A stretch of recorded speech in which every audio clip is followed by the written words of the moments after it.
Hello guys, and welcome to the channel. Today I'm going to show you how you can get a YouTube application on the Amazon tablet.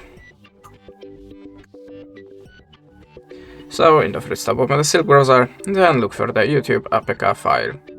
Remember, this is unofficial store, so you have to be careful, and I do not recommend you to log in your main account. So we have to download the APK file with the, I'm choosing the with the APK downloader.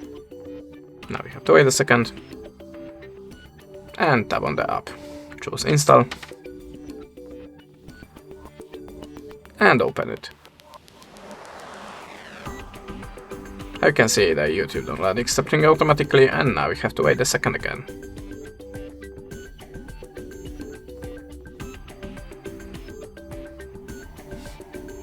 Allow a permission and go back.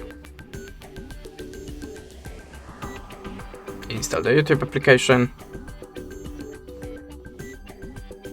and open it.